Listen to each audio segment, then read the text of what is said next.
Hello again. Welcome to the part 3 of conflict management.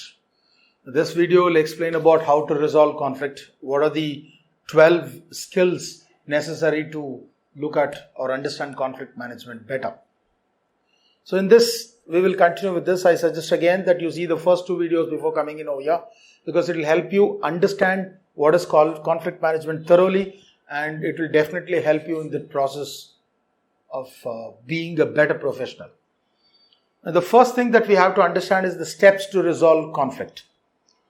First, we have to know when or how we can stop conflict from happening, or we can stop a conflict is respect assure privacy. Respect a privacy of a person, because this one part that normally happens where conflict comes very strong. If you respect the privacy, then there's no conflict that happens. Empathize than sympathizing. When you empathize, it's good for people to understand. They acknowledge that you are accepting their issue rather than sympathizing. Not many people love or like being sympathized.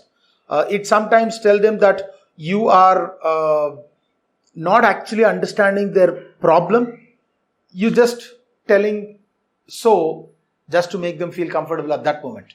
And sympathizing is more hurting than being empathized with. The third is, whenever there is any communication that's happening, whenever somebody is speaking, whether it's about the problem they're facing, it could be about what is something happening with them, or it could be about how they are unable to accept what you're telling, listen carefully. Please listen with all your ears. Acknowledge, nod, active listening. Please do that. The fourth here is always give credit to others. Always maintain equality between people. Do not look down at anybody. Focus on the issue, not on the personality. Now, this is most of it. People sometimes tell about, okay, you are so-and-so, you can't do it. You're a woman, you can't do that. You're a girl, you can't do that. Being a boy, you can't do this. No. Focus on the issue. See what is it that needs to be addressed rather than concentrating on who it is. The next one is avoid blaming. It is very easy to say, it isn't because of me, it's because of you. Now, if you can avoid this whole concept of blaming, conflict will never happen. We could probably 99% avoid conflict. Encourage feedback. Accept it. Open criticism. Feedback gives you leaning. It helps you understand this is where I have to focus to grow more. The learning that comes out of feedback is excellent. Don't take it personal. Never take it personal. Identify alternate solutions. Whenever we come up with an issue and we come up with a solution, come up with another one to see if that suits good. Discuss with people about how well this alternative solution can make a difference than the first one that we thought about. Whenever you have to give a feedback, do not criticize. Give a feedback. There's a huge difference. And let the feedback be positive first. Speak about what good and what is it that could be fine-tuned rather than telling the first outrightly going and telling people about it. What you did was negative, and don't speak wrong things. Don't give wrong feedback at the first. Give positive feedback, and probably you can give in because it would not be so very personal. It would not hurt that much if you give a positive feedback before giving a negative one.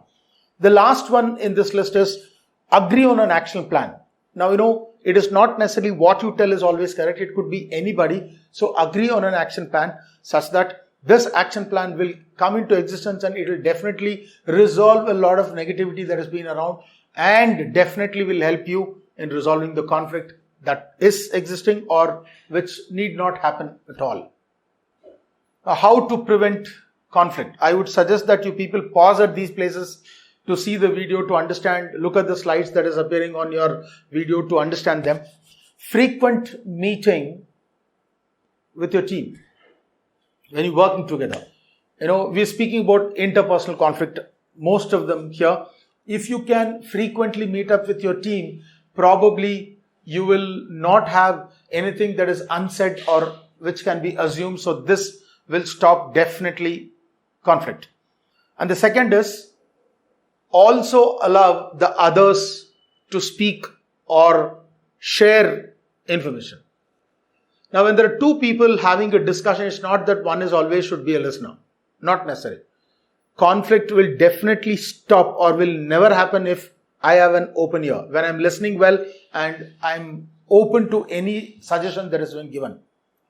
Share the objective of why you're supposed to do something. If you share the objective, then everybody takes ownership. People are fine that yes, I am also part of it. I am also being respected. I am also being given this chance to prove. Have a clear and a detailed description of whatever you want to do.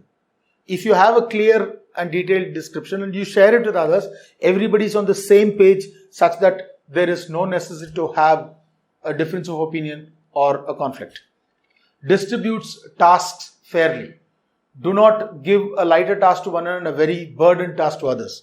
So delegation is important here. Again, when you delegate according to the strength and fair delegation is done, this way people will definitely not have any kind of conflict and there is no necessity to resolve them then. Now, never criticize your team members in front of others. Whenever you have a team meeting, have a positive thing to speak to your team rather than speaking or criticizing people. If you have to really do that, do it on closed doors on a one-on-one meeting such that they will also understand that you took the step to explain things in a better way. They will not take it personally. Always be fair to your team members. Don't speak negative to them. Don't be rude to them. Given a clear thought to everybody. Now the last one about how we can really prevent a conflict is being a good role model. We could be a person whom people look up to such a way that they do not learn negative, do not want to give negative feedback. They could definitely manage conflict even when you're in there, and they can resolve things to work as a team, and together everyone achieves more. Next, we will be going out to this most important part of conflict management, where it has been put across in brackets to understand better. It's called as 12 skills for conflict management, obviously managing conflict. The first one is called as win-win. The second is creative responses. The third is empathy. Though we've spoken most about this, we'll continue with this. Fourth is appropriate assertiveness. Fifth is cooperative power. And the sixth is managing emotions. The seventh is willingness to resolve problems. Eighth, mapping the content. Ninth, develop options. 10th, negotiation skills. 11th, third-party mediator. And the 12th is broadening your perspective. We will go in detail with each of them. I just read out what is supposed to be there. You can see the slides. It will help you understand more. Now let's go one by one and explore the conflict skills that we just heard. The first one, as mentioned, is called as a win-win situation. Now when we speak about a win-win, we are speaking about collaborating, assertive and cooperative. Now you can use a win-win situation, an approach to deal with conflict when you consider the needs and the wants of the other person as well as your own. That is, as much as I need something, the other also needs. When we can understand this whole concept, we come up with a win-win situation, which will be the best way or the best skill to avoid conflict or manage conflict. To achieve a win-win outcome from a conflict situation, when there is already an existing one, to achieve a win-win situation, you must want to cooperate with the other parties. That means you're cooperative while still being assertive. This way, both end up having a fair outcome. That is, everybody enjoys that they were satisfied and had the best out of the situation. So this is where we can come up with the best skill called as win-win skill. The second here is creative response. Now when you say being creative is how you approach a conflict, meaning I have an alternative way of looking at this problem such a way that I can see an opportunity to do things differently than just looking at as a problem. You need to consider problem by putting yourself out of the problem. Albert Einstein beautifully said that you cannot solve a problem staying within. So consider yourself moving out, and a place where about an appropriate frame of mind that you use, which will enable you to address and understand the issue better, such that you can come up with a solution that can also become a win-win solution or win-win situation for people. You can put yourself in the other's point of view, in other state of mind, and relaxing physically and mentally will help you look at this whole concept about how you can approach this with a creative way. Using positive language is another way of being creative. You do not look at the negative side only. You look at the positive side. You speak positively to people. That way you can also look at the alternative approaches. Deciding that you're definitely going to fix the position is the first thing that you have to do before you address the situation or understand the situation, that you want to have a positive answer out of the situation. Understanding the conflict and successfully leading it to new scenario that will be more positive and productive for everybody is important. It's because it will help you be creative and people will approach your response towards the situation and thereby stop conflict. The third, we've spoken, but we'll again continue with this, is called as empathy. Now, you should understand that you're not always right. Empathy means trying to understand the other person's point of view. If we do that, probably we'll be able to accept their situation wherein I can avoid a conflict. Now, it is sometimes referred to putting yourself in someone's shoes. If I am able to do that, I'm completely empathizing with them rather than just understanding the situation. When I empathize with a situation, then obviously the conflict is not going to be a strong one, or neither it is something that which cannot be resolved. Now, sometimes we are stereotyped in a thinking or we have prejudice. Showing an empathy, we can always stop being stereotyped and being prejudiced. So it will help the conflict from being resolved. The fourth one is called as appropriate assertiveness. To be assertive means that I am confident and I am directly putting things forward as much as I feel the opinion is. Now this, however, should not be confused to be aggressive. I am not being aggressive. Being assertive is that I am confident about what I put across, and this assertiveness will definitely bring a win situation for me, wherein I have to manage if I have to give a cooperativeness to others also to bring it to a collaborating conflict strategy. So being assertive is always helpful in a situation. It is one of the best skills we can have for conflict management. The fifth in line is called as cooperative power. Now understand cooperative power. It is to say that I am fine about sharing power with someone and not using it over them. I don't want to take advantage of anybody. I am fine to share that power that is necessary, wherein it will also help them to be something, and I'm not going to just use it to be taking advantage of the situation and being over them. Now, when I work cooperatively with people, I can definitely get a result that benefits everyone and bring it to a win-win situation. Sixth is called as managing emotions. Now, when we speak about managing emotions, if I am having an emotion, it proves that I am a normal, right human. Humans have emotions, and emotions are what leads humanity to different phases of life. Now, conflict generates because of emotions, where people normally understand that they identify us with this kind of a part. Okay, that guy is a cribber, this guy is an assertive guy, that guy is very aggressive. So everything is an emotion that connects with us. But emotions are very important for humanity. Now continuing, to be able to manage an emotion is a conflict. Now it could be an intrapersonal conflict also, where I have to manage the emotion I'm feeling at them for the betterment of others. Now here again, learn to mentally step away from the thing called emotion, which will be a feeling and the source of other people's thought process towards us. If we can learn to step away from that, probably the situation could be a better one and we can manage conflict strongly. The seventh in line is called as willingness to resolve problem. Now, this itself is very clear.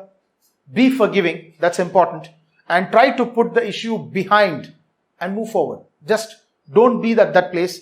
The ability to recognize your level of emotion and having a willingness to resolve a conflict will always stop conflict and will also show that you manage conflict better. When you understand and accept that everyone has got different kind of emotions, attitude, beliefs, you will be able to look away from them and will have new ideas and will not definitely automatically mean that the old ones will go away. It is just about that you push the old ones to the dustbin and move forward in your life. If two people are emotional at a given point of time, then they're not going to be able to open their minds to start a good conversation. So instead of that, that's why it's probably told about it. Do not promise something or do not take a decision when you're very emotional, because it always comes in the end. So keep this option that I'm willing to resolve it rather than being emotionally stranded at a place without moving forward. It's very good that you disconnect that emotion point and look at how well you can resolve the conflict. You willingly do that. The eighth one is called as mapping the conflict. Now, mapping says that you identify and go into the helpful mode and begin working with relevant solution, walk forward through the issue. It's important that we have to move holding it in line such a way that I'll be able to come up with a solution. I want to go away from this rather than sticking on to the simple conflict. Now, for each person involved in the conflict, their needs, values, and objectives should be identified. I should acknowledge that your values and your thought process. If I do that, then it becomes very clear that I am willing to find or identify a solution such that we can resolve or manage the conflict. This whole process is mapping conflict. The ninth in line is to develop options. Now, generate as much as possible options. If possible, generate the choices in connection with every party involved in that conflict, such a way that I can come up with an option where everybody's needs is taken care. So brainstorming is necessary. Breaking the problems into smaller problems will help it solve better. And research to get a bigger, better picture rather than looking at one single point to only think about the conflict and not about conflict management. So it is important that I look at the bigger picture and I look at all options are possible such that everybody's needs being different can be on a satisfiable note wherein all of us can manage and resolve the conflict. The next one is called negotiation skills. As the term says about it, negotiation will help us understand people in our workplace. You might find about that we work together, as a team. Okay? Negotiation skills. The next in line is negotiation skills. Learning negotiation skills means you should be able to get people working towards a resolution, to a management of that conflict. You speak to everybody in such a way that all of us are in line and sync to work towards the resolution necessary. It could be in your workplace where you find the team leader doing the negotiation, or the head of the family is negotiating, or when two children are fighting, the mother is negotiating, leading out to develop harmony and peace at home, and the two people work around towards their respective goals or cumulatively towards one goal. Last but one that we're going to discuss is called as a third party mediator. Now, conflict can be emotional and people may say or do things that they do not really want to do or they do not really mean to say. It might be helpful. A mediator is someone who comes in from a different area or a person from a different thought process who can help you understand a fair objective or help you resolve the conflict in a logical manner. This way, this person will help you understand the consequence or the negatives or the what could be actually the positives and help the conflict get resolved or manage the conflict in a successful way. The last one that we're going to discuss in the skills of conflict management is called as broadening perspective. Now, when we speak about broadening, it is about expanding. It's about perspective, is about my thought process that I'm going to do about it.